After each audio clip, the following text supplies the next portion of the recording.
Hello, everyone, and welcome to another Wednesday Word this week. It's so good to be here with you, and I hope that you are having a wonderful week here. And we are going to kind of jump into John's Gospel today, and I want to go to John chapter 7. Now, if you're following along with our reading plan, you know that we're reading out of John 7 today. And there's an interesting story that is being told in this passage of Scripture, in this chapter here in John's Gospel.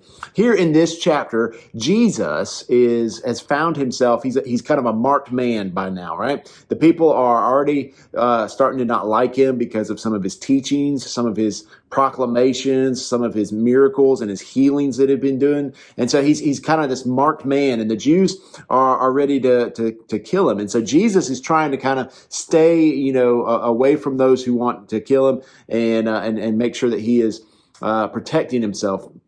Well, here in John chapter 7, it says that Jesus went to the Feast of Booths with his disciples. Now, this was a feast that was an annual feast that took place, and Jesus goes into Galilee to attend this Feast of Booths, and while he's there, around John 7 verse 10 or so, it says that Jesus kind of left his disciples.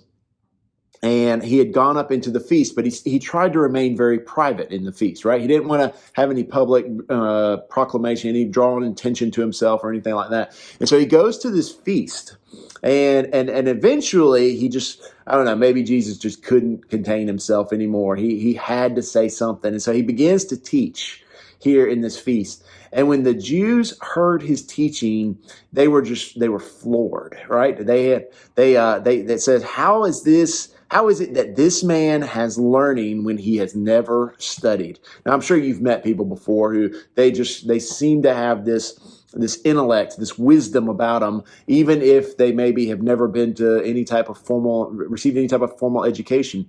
Well, Jesus here kind of floors the Jews because he begins speaking and teaching, but yet they look at him and they say he has no formal education. How is it that he can speak such things? And listen to Jesus' response. Jesus says in verse 16 of chapter 7, "My teaching is not mine, but his who sent me.